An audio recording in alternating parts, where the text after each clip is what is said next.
Welcome, friends, to another update. And today we have to look very, very closely at a spectacle that is unfolding before our eyes, a spectacle that the mainstream press will describe as a diplomatic snub, as a personality clash, or as a power move, but which we, using the tools of critical economic analysis, must understand as something far more profound. We are talking about the refusal of President Trump to meet with Mark Carney and the subsequent 7 words from Carney that quite literally exposed the hollowness of the entire theatrical performance coming out of Washington. Now, why does this matter? Why should you, a working person, a student, someone struggling to pay the bills in an economy that is crushing you, care about whether one wealthy man meets with another wealthy man in a gilded room? You should care because this incident is not about them. It is about the crumbling facade of the American empire and the desperate, frantic attempts by the political class to pretend that they are still in control of economic forces that have long since slipped from their grasp. Let us set the stage. On one side, you have Donald Trump, a man whose entire political career, whose entire public persona is built on the concept of the deal, on the projection of personal dominance, on the idea that history is made by strong men walking into rooms and demanding submission. This is the great man theory of history reduced to the level of a reality television show. He refuses to meet Carney. He cancels the meeting. He performs the snub. Why? To signal strength, to tell the Canadians, to tell the world, I am the gatekeeper. You do not enter unless I allow it. It is a performance of sovereignty. But here is the contradiction. Here is the dialectic that we must expose. At the exact moment he is performing this sovereignty, the material reality of the relationship between the United States and Canada proves that he has almost none. Consider the economics. We are not talking about a casual acquaintance between nations. We are talking about deep structural integration. The United States and Canada trade approximately $3.5 billion worth of goods and services every single day. Every single day. That is not a relationship you can turn off with a tweet. That is not a relationship you can disrupt because you are feeling slighted or because you want to show who is boss. The supply chains of the automotive industry, the energy grid that keeps the lights on in New York and New England, the flow of raw materials that sustains the American industrial base, these are fused. They are integrated at the level of production. Marx taught us to look at the base, not the superstructure. The superstructure is the snub, the canceled meeting, the angry rhetoric. The base is the $3.5 billion a day, and the base does not care about the president's feelings. So when Trump refuses to meet Carney, he is trying to use political leverage, the prestige of the presidency, to alter an economic reality that is far larger than he is. And this is where Mark Carney comes in. Now, let us be clear. I am not here to praise Mark Carney. Carney represents the technocratic elite, the central bankers, the managers of the capitalist system who operate behind closed doors to ensure the smooth reproduction of capital. He is not a friend of the working class. He is a guardian of the status quo. But, and this is crucial, he understands the system. He understands that capitalism operates on logic, on profit, on the flow of commodities, not on the ego of a specific politician. When Carney responds with those 7 words, emotions don't pay the bills, he is doing something devastating. He is puncturing the balloon. He is stepping outside of the political theater and pointing at the economic reality. He is saying, in effect, you can have your tantrum, you can have your performance, but the logic of the market, the logic of debt, the logic of trade, these things are immutable facts that you cannot shout away. It is a collision between 2 different types of power, the performative power of the populist politician and the structural power of the finance capitalist. And in a capitalist society, we know which power ultimately holds the cards. This incident reveals a terrified American ruling class. Why do they resort to these snubs? Why this aggression? Because the United States is losing its relative position in the world. The hegemony is cracking. When you are truly powerful, when your economic dominance is unquestioned, you do not need to snub people. You do not need to shout. You simply act, and the world adjusts. The fact that the U.S. president feels the need to engage in this kind of petty diplomatic theater is a symptom of weakness, not strength. It is the behavior of an empire that knows deep down that the economic fundamentals are shifting against it. They are trying to substitute bullying for economic competitiveness. Let's look deeper at the energy sector. We are told constantly about American energy independence. But look at the data. Look at the imports of heavy crude from Canada that are essential for American refineries. The U.S. refining system is configured to process specific types of oil, much of which comes from the north. If you disrupt that, you are not hurting Canada alone. You are sending gas prices skyrocketing for American workers who are already living paycheck to paycheck. You are disrupting the very economy you claim to be protecting. This is the contradiction of modern right-wing populism. It promises to protect the nation, but its methods, protectionism, isolationism, diplomatic insults, threaten to dismantle the very complex, globalized economic engine that the nation relies on. They are sawing off the branch they are sitting on, and they are calling it strength. Carney's silence, his refusal to engage in the shouting match, and that brief cutting remark represents the cold indifference of capital. Capital does not care if you wear a red hat. It does not care about your slogans. It cares about stability, return on investment, and the predictability of contracts. Trump represents chaos. Carney represents the orderly extraction of value. And what we are seeing in Washington is the realization that chaos is bad for business. The business class, the donors, the real architects of American policy, they look at this snub and they do not see a strong leader.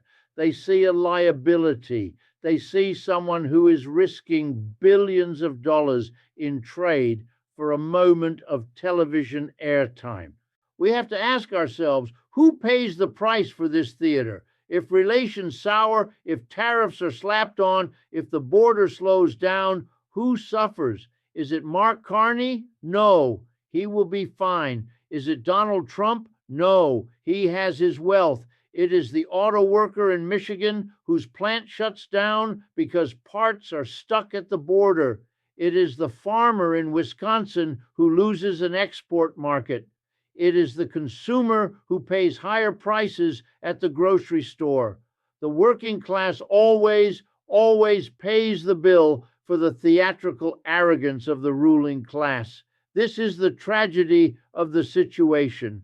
We are watching two factions of the elite fight, the nationalist political faction versus the globalist financial faction, and we, the people, are the collateral damage. Historically, this moment rhymes with the decline of the British Empire. There was a time when Britain could dictate terms to the world, but as their industrial base eroded, as they became more dependent on finance and less on production, they turned to bluster. They turned to the projection of an image of power that no longer matched the reality. The U.S. is in that phase. We are hollowed out. We have exported our industries. We rely on cheap imports and debt. And instead of addressing these structural failures, instead of rebuilding a domestic economy that works for the people, our leaders engage in diplomatic spats. They refuse meetings. They puff out their chests. It is a distraction. It is a circus designed to keep you from looking at the falling tent. Carney's response, emotions don't pay the bills, is actually a very Marxist insight, although he would never admit it. It is a statement of materialism. It acknowledges that the material conditions of life, the bills, the debts, the costs, are primary.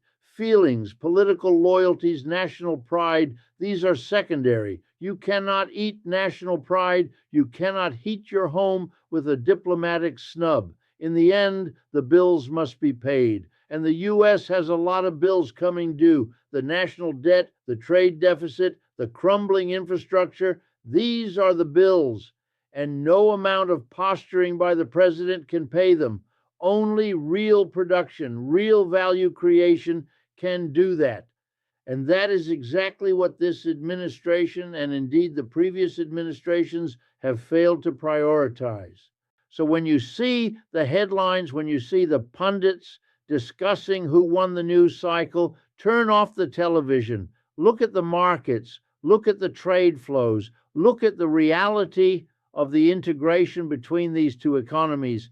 That is where the truth lies. The truth is that the U.S. and Canada are like two drunks leaning on each other to stay upright. If one pushes the other away, they both fall down. Trump tried to push. Carney simply pointed out that gravity exists. And for that moment of clarity, Washington was silenced. Because deep down, they know he is right. They know that the party is ending and the bills are on the table, and they have no idea how to pay them.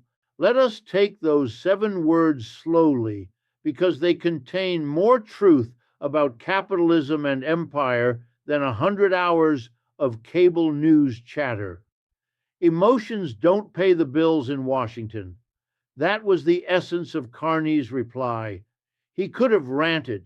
He could have called a press conference. He could have engaged in the same theatrical aggression that Trump traffics in. Instead, he did something far more devastating to the Washington political class. He treated them like a cost center, not a center of power. He reminded them that in a capitalist system, what ultimately matters is not the feelings of politicians, but the cash flows that keep the machine running. Think about the first word, emotions. What is contemporary politics in the United States if not an industrial scale production of emotion? Outrage, fear, resentment, triumphalist nationalism, 24 hours a day, every channel, every social media platform, all engineered to keep people in a permanent state of emotional arousal. Because if they are busy feeling, they are not thinking. If they are angry at a foreign leader or a migrant or a neighboring country, they are not asking why their wages have stagnated for 40 years, why their health care is tied to their job, why their kids graduate with a lifetime of debt. Emotion in this system is a tool of control. It is manufactured and weaponized by the political class to keep people divided and distracted. Trump is very good at this. He is, in some ways, the pure product of a system that values spectacle above substance. Now, the second part, don't pay the bills. In one phrase, Carney shifts our attention from the superstructure to the base. Bills are concrete. They are the rent, the mortgage, the interest payment on the U.S. national debt, the coupon on a treasury bond, the invoice for imported oil. Bills are the material obligations that arise from the web of contracts and debts that define capitalism. You can scream about sovereignty, about greatness, about betrayal, but at the end of the month, the bills arrive, and someone has to pay them. If you fail to pay them, there are consequences: default, credit downgrades, capital flight, currency crises. Carney is reminding Washington that for all their emotional theatrics, they are constrained, severely constrained, by these material obligations. In Washington, this is the final twist of the knife. Carney does not say in Ottawa or in Toronto. He says in Washington, to make clear that the target of his remark is not Canada's vulnerability, but America's. Washington, the imperial capital, The city that has spent decades lecturing the rest of the world about fiscal responsibility, free markets, and the rule of law is now being quietly told by a Canadian central banker that it is not above the logic of capitalism. It too must pay its bills. It too is subject to the discipline of markets. It too is entangled in a web of dependence that limits its freedom of action. That is what silenced Washington. The realization that the man they thought they could snub was speaking from a position of structural power while they were clinging to a rapidly fading illusion of unilateral dominance. This is where the historical parallels become impossible to ignore. Late-stage empires always move in this direction. As their real economic foundation erodes, they double down on emotional politics and symbolic gestures. In the 19th and early 20th centuries, the British Empire was the workshop of the world. Its navy enforced trade rules. Its currency lubricated global commerce. But by the interwar period, Britain's industrial base was undercut by Germany and the United States. The City of London increasingly relied on finance, not production. The empire survived as a brand, as a myth, as an emotional identity. Rule Britannia, long after the underlying economic dominance had weakened. Governments responded with bluster, with colonial violence, with rhetorical insistence on British greatness. But when the bills came due, 2 world wars, massive debts to the United States, a restless colonized population, the emotions did not pay. The pound was devalued. The empire was dismantled. London discovered that prestige does not settle accounts. We see similar dynamics with other declining powers. The Austro-Hungarian Empire before World War I, brittle, multi-ethnic, ruled by a narrow elite that increasingly relied on nationalism and royal pomp to paper over the contradictions of a modernizing economy. The late Roman Empire, consumed by palace intrigues, personality cults, and spectacles in the Colosseum, while its fiscal and military systems decayed. In every case, a gap opens between the emotional narrative of power. We are the indispensable nation. We are the chosen people. We are the greatest country on earth, and the material realities of debt, trade deficits, military overextension, and social inequality. The ruling class responds by turning up the emotional volume. They ban books, they rally crowds, they demonize enemies, they glorify the leader, but none of it changes the arithmetic. In our time, the United States has spent decades hollowing out its productive base, offshoring manufacturing, financializing the economy, and piling up impressive-sounding numbers on Wall Street while the real infrastructure rots. The bridges, the railways, the public schools, these are the actual foundations of long-term power, and they have been neglected. Instead, we built prisons, hedge funds, and weapon systems. We turned manufacturing workers into gig workers. We let healthcare and education become profit centers rather than public goods. Meanwhile, we depended on global supply chains, cheap labor abroad, and imported resources like Canadian energy to sustain our consumption. That is the reality that Carney's words point to. The U.S. is not a self-sufficient empire dictating terms from a position of invulnerability. It is a deeply entangled debtor in a global system it no longer fully controls. When Trump refuses to meet Carney, he is, in effect, reenacting an older imperial fantasy that the political sovereign can simply decree reality, that if the emperor turns his back on an envoy, the envoy's country will tremble. But Carney is not an old-style envoy. He is a manager of capital flows. He knows that the true meeting between the U.S. and Canada happens every millisecond in the bond markets, the oil futures exchanges, the settlement systems that clear payments. Those systems do not care whether two men sat in a room and smiled for the cameras. They care whether the terms of trade, the reliability of contracts, and the stability of policy remain intact. By refusing to join the emotional spectacle, by focusing instead on the bills, Carney revealed that in the hierarchy of power, Trump's theatrics are a sideshow. The main act is the quiet, relentless arithmetic of capital. Now, let's be crystal clear. This does not mean we should celebrate Carney or the power of finance capital. Quite the opposite. The fact that an unelected banker can implicitly threaten a superpower by hinting at the consequences of unpaid bills shows how little democratic control exists over the economy. When Carney says emotions don't pay the bills, he is also saying the needs and feelings of ordinary people are irrelevant to the functioning of this system. Lost your job because a plant moved to Mexico? That's emotional. Can't afford insulin? Emotional. Your town destroyed by an oil spill? Emotional. What matters is that the creditors are paid, that the energy keeps flowing, that the return on investment is secured. In that sense, Carney and Trump are two sides of the same coin.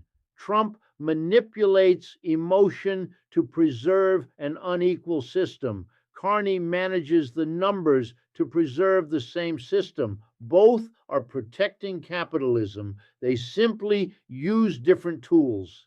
What is collapsing here is not just American prestige, but a particular model of empire, one that tried to have it both ways, to be the emotional center of a nationalist mythology and the technical manager of a global capitalist system. For decades, U.S. leaders told their citizens that America was special, chosen, exempt from the constraints that applied to other nations. At the same time, they integrated the U.S. ever more deeply into a world economy governed by profit, competition, and trade. As long as the U.S. was clearly on top, industrial leader, technological pioneer, creditor nation, that contradiction could be papered over. But today, with rising competitors, with domestic stagnation, with social unrest, the contradiction is glaring. The masses are still fed the emotional story of greatness, while the managers of capital whisper, as Carney did, that the emotions don't balance the books. So where does that leave us? It leaves us at a fork in the road. One path is what we are already beginning to see: more emotional politics, more performative nationalism, more diplomatic theater, like Trump's refusal to meet Carney. This path leads, historically, toward greater instability. Declining elites, unable to maintain their dominance through economic performance, turn to repression and spectacle. They scapegoat foreigners, minorities, dissenters. They shrink the space for rational debate. They bet everything on strongman figures who promise to bend reality to their will. But reality, in the end, wins. The bills still come due. The contradictions still sharpen. And the price is paid in the form of crises, economic, political, and sometimes military. The other path is harder but more rational: to accept that emotions alone will not transform our material conditions, and to turn our energy instead toward changing the underlying system. Instead of being drawn into the emotional choreography of one faction of the ruling class against another, Wall Street technocrats versus nationalist demagogues, we begin to ask different questions. Why are the decisions about trade, energy, and debt in the hands of a tiny group of officials and bankers?